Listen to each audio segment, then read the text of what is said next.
Hello, and welcome to another episode of Generally Speaking. I'm your host, Bill Lawrence.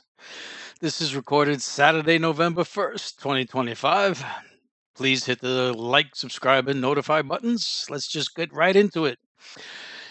Alligator Auschwitz, the detention center that was built in Florida swamps in the Everglades or the whatever glades in the middle of alligator country, and was closed, had to be closed. The court order said you had to close this facility. And in the process of moving the detained persons, about 1,100, about 2/3 of them, or was it 1/3? Well, let's go with the more conservative 1/3. 1,100 of these people became disappeared. Nobody knows where they went. Very poor record keeping. Don't know where they are. Well, one of them turned up. Apparently, the family of one of these men wanted to push the issue. Understandably, where did Daddy go? What happened to him? And so, through a lot of money and in hiring lawyers and getting the ACLU involved, they finally found him. And where is he? He's in the hospital and he's totally paralyzed and can only blink his eyes. And he's on the verge of being starved to death. What happened to this man that he's in this condition? And there were reports by people who worked there of ambulances that would come and go and nobody knowing where they came and went. Well, they came from the detention center, but we don't know what hospitals they went to, don't know who was in them, in the ambulances, don't know what happened to them. These people have all just disappeared. And another shocking story that I was watching someone suggest is that Elon Musk, with his brilliant, let's put neurotransmitter brain implants into people, has been noticing that some of the biggest detention facilities have nearby them some of the biggest Musk Neuralink centers for experimentation.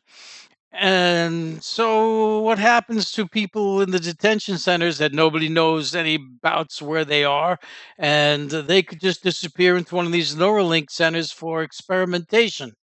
There's no telling what's going on. We need to have in both regular prisons and essentially right now in these detention centers. Somebody going in there and seeing what's going on. What happened to people in New Jersey, in Newark, New Jersey? The mayor wanted to go in, the Congress people, which have the right to go and inspect these facilities, they were being blocked by the security, and you're not legally allowed to be blocked. They get blocked. They even got indicted for interfering, for starting trouble, for assaulting the DHS, the ICE agents there when they tried to go in, which they're allowed to go into. And this is just crazy. This is crazy. These detention centers that people can just be thrown into. And it's going to be increasingly getting to the point where they're going to start putting anybody in there. They already do put American citizens in there, but not by intentionally looking for American citizens. It's just to, scoop you up if you happen to be Latino. You could be an American citizen, but they don't have any due process. They don't ask you for proof or anything. And if they do ask you for, if you say, "Hey, here is my proof," they say, "Oh, we don't care. We're going to lock you up, and then we'll check your proof out when we get around to it." So it's just another a horror.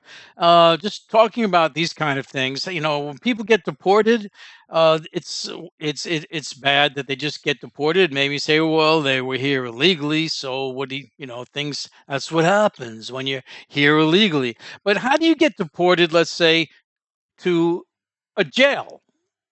All right, you deported me, you sent me back to Venezuela, where hopefully that's where I came from, as opposed to being sent to Sudan in Africa. Like, I know anything about Sudan, and but on top of that, into a jail. How do you get deported into a jail? The country you're going to hasn't charged you with anything. This country can't charge you with something and put you in another country jail. We could charge you here, put into our jail. Can't put you into somebody else's jail. So how does that even happen? I don't know. Let's talking about crime and blue state crime versus red state crime, and yeah, I've heard a lot of things being said about red states have higher crimes than blue states. And so I did a little looking into it. And while it seemed like to be the truth that red states would come out having some more crime, it was usually that the crime occurred inside the bigger cities, which tended to be blue cities. So again, you could almost turn it back to saying, well, no, see, it's still the blue run organizations where the crime happens. But then you could say, well, it's a blue city, but in what way is it blue? Is it just the mayor? Is it also the city council? And then even if it was the mayor and the city council, you're in a state that's got a red governor, and they're the ones that are doing all the funding and all the directions of the monies. And in the red states, you don't fund any schoolings, you don't fund any of the social programs that are usually help uplift the state and make it successful where the people are less likely to be criminal. So I mean it's a big discussion, and I think I would love to hear more discussions about the details, and just while I'm thinking about it, I would love to hear more discussions about homelessness and what things have been done to try and address the issues and where they have succeeded and where they haven't, because it's clearly an issue, and it would be good to hear more discussions about it. I guess the only way that happens is if you're going to do some research, and I'm not one of those big researching kind of guys. So, anyway, Ron Paul, someone was arguing about the boat strikes in Venezuela. A Republican was ranting about how, I don't know, it's perfectly legal, that we can just, shoot up boats with people on them because they're drug smugglers, even though there's no evidence of it. Nobody's giving any, if there is any evidence, but that's legal. And you know what? It's people like Ron Paul who are trying to make it illegal by trying to pass a bill. And meanwhile, what's Ron Paul doing? He's just trying to pass a measure which just underscores or reaffirms the fact that the president can't do it, that what he's doing is illegal. He's declaring a war. Only Congress can declare war. And, as funny as that is, presidents have been engaging in war activities constantly without ever asking Congress about it and without Congress ever seeming to really care. But anyway, Ron Paul isn't trying to make it illegal. He's just trying to emphasize that it is illegal. In the Netherlands, the Dutch far right has been suffering losses. It's been losing ground. I don't know the details about it. I can only be happy that it's happened because the far right has been gaining in too many of our democracies. It was right now, it's in our country overwhelmingly, but it was going to be striking in Canada. And except for Trump started talking about making it the 51st state, and enacting all these tariffs against it, and so the elections which they were having recently, the right wing party was slotted to win. They were going to take over right wings, but all this reaction against Trump, and so the left turned victorious, and just by that coincidence, well, now in the Netherlands, they also lost ground. And I was thinking about, this, polarization, they say, polarization. There's no, mix, people compromising. And I say, how do you compromise against something that doesn't have a compromisable position, like abortion, for instance? You can't half have an abortion and half not have an abortion. Or let's say we're going to evict somebody from a house. What are you going to do? Half evict them? We're going to throw out half your family and half your belongings. The other half can stay in there. Or what are you going to evict half the people that you want to evict? And you say we'll compromise and we'll just randomly let another half stay in there. So some things you can't compromise on. It's like that Solomon and the baby thing, right? So the Young Turks, we're presenting this story about hundreds of Israeli settlers, these mobs, these people with guns, these terrorists essentially. They've been attacking Palestinian villages. They just attacked one last week, hundreds of them. That they shoot people, they kill people, they take their homes, kick them out, and they threaten to chase them away. Well, the IDF, the Israeli Defense Force, they just turn a blind eye, or they don't turn a blind eye. They look on and smile, and make sure that the Palestinians can't fight back or do anything. They turn a blind. Well, you know what? They've stirred up this mob, which is what it is, to the point where they are so emboldened and empowered now that when the Israeli army defense force tries to put a modicum of control, of restriction on what they're doing, they go berserk. And now they're starting to attack the Israeli Defense Force people, saying, "You haven't let us kill enough people. You haven't let us wreak enough havoc. And how dare you?" And they start attacking the IDF, talking about creating a monster. All right. I was watching some videos, and it was just, occurring to me how arms and hands, have a life of their own. You watch anyone speaking, and there's always hands and arm gestures. Now, I don't really have any hands and arm gestures. I don't know if it's because I'm sitting in this seat. I suppose I could do things, talk about this, talk about that. But, these hand gestures, they don't mean anything. Sign language has gestures that mean something, right? But when people are talking and they go this, like that, it's not like as if you didn't hear the words. You could get what they were saying by watching the hand gestures. Hand gestures mean nothing. But it's like arms and hands have a life of their own, and they just flail around while a person is talking. And I just thought that was funny. And remember, this is generally speaking. Anything's going to come out of my mouth here. So what else we got? The friendly atheist. He was giving another thing. The Florida GOP, the Republicans, they're freaking out about the voucher system. What do you mean? They love vouchers. Yes, they do. It's a way to give free money, free public money to Christian schools, because vouchers are supposed to be for if kids are in bad neighborhoods and they don't like the school there, the public school, you can get vouchers, and now your kid can go over to where the good schools are, right? Except that the way it really works is it's just this money being funded for private Christian schools. Well, what's happening now with Muslims.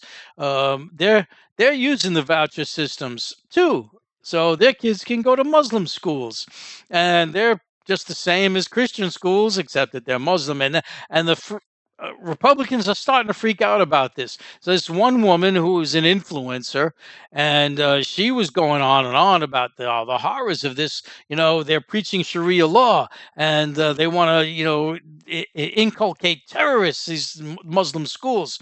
And so it's on the media posts, and the Florida Attorney General gets a wind of it, and he just fans these flames even farther up, and he's claiming this is undermining national security. Like, we have to put a stop to this. They're so blatantly, I don't know, liars, talking about, well, it's for school choice. It's for school choice. It's not for school choice. It's just so that you can enhance Christianity, Christian schools, because once the Muslims start taking advantage of it, now they've got an issue with it. Now it's not school choice anymore. Such two-faced people. This was produced by Midas Touch Network. ICE leadership has been replaced. Apparently, ICE isn't doing their job as well as the Trump administration would like. So they're going to pass it over to people that work for the Customs and Border Patrol. You wonder, why do they have a Customs and Border Patrol and an ICE? It would seem like that's both the same thing. I guess they're getting a little hair splitting, and they split up the work. Maybe the ICE just goes after the people that are already here, and Customs, I don't know. Anyway, it turns out the Customs and Border Patrol are more thuggish and more serious about taking people, and I don't care what you say about it. So they're replacing the leadership from ICE with Customs and Border Patrol, headed by a fellow named Greg Bovino, who is famous for throwing tear gas grenades into crowds that are standing with their signs about, ICE go away, military go away, and he's just throwing them in there. And there's, court cases running now about, how you can't just throw these things into the mobs, you can't shoot these bullets, and you can't even really be there. And we're still going with court cases about these people. Can the military be there? They can't be there. So what else? We got a Department of Justice brief. What's a brief? I guess it's something that briefly, says what they want to have decided, what they're complaining about. And one of those briefs in a case uh, disappeared. It mysteriously disappeared. It was removed from Judge Nichols' docket. I wish I could get exactly what the case was that this reference to, but it disappeared. He wants to know, wait, what happened? Where did this brief go? And the prosecutors who were originally talking about some of the issues on this brief, which had to refer to the January 6th riots as violent insurrectionists. The people who were originally, formulated this, they were removed, because how dare they, you know, describe J6 as anything except a peaceful tour in the park? So they got removed, and someone else in their place. And so this is how the Department of Justice is working. They want to not report numbers legitimately. They want to have people reporting numbers that square with what the administration wants. So they want prosecutors not to say anything bad about January 6th or about anything, actually. Here's one that came from a podcaster called Asian Boss. And he was talking about, in China, they've got Starbucks is big over there. It's funny to think about China having so many American Western companies, do so big over there. We don't have anything like that here. I mean, is Panda Express, is that from China, or is that just another American thing, using all the logos and things? I don't know. But anyway, Starbucks was very big over there. But you know what? It got overrun by another company, coffee company, started in China, called Luckin. And it's funny watching the video on it. It's in English words, Luckin. And it's funny, actually, how much, English wording you can see in Chinese culture. I was watching a movie that wasn't too old, called Ip Man, a great kung fu movie. And anyway, it's in, it takes place in Hong Kong, so you see a bunch of Chinese writing, but then you'll see signs every here and there, and it's in English. And it's interesting. We don't have anything like that here. The only thing we have here is English. We're like such a monoculture. That's one thing about Europe. You live in Europe, everybody there speaks 17 languages, and they're exposed to all different cultures. And even in China now, look at that, where they're, very large. You could even say they're almost isolated like we are, but yet American culture, still goes in there. So, at any rate, this company, Luckin, is making Starbucks coffees, but they're making it at half the price, because you know what? $5 cups of coffee don't really cost $5 to make. No, they cost like 60 cents. And so Luckin, instead of charging five, is charging just two, and tastes just as good. And so now Starbucks, they're going down, they're going under, they're sinking, boys. All right, here's another story. This one is by Kurnow Damo. Love this guy. He's so articulate with his speaking. He was talking about Israel's fake economy.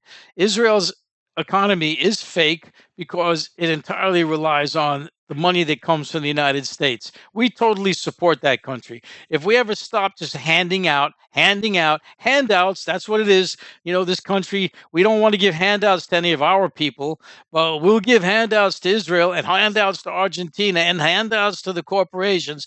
Just no handouts to the little guys. Little guys, you don't deserve it. You're not picking yourself up by your own bootstraps. Asia, here's some money. Israel, here, have some money. Argentina, have some money. Oil companies you need breaks, because you're the ones who provide the jobs. Trickle down theory, which never trickles down unless down means a billionaire. Yeah, it trickles down into their pockets. So there you go. There's all my stories. I think this was a pretty show, and I'm getting quicker with this thing. If you stuck around this long, I hope you enjoyed it. I hope you liked, subscribed, and notified. Thank you very much for watching. And I hope soon to have a nice splash screen. I'm going to start working on that. And meanwhile, thank you for watching and have a nice life.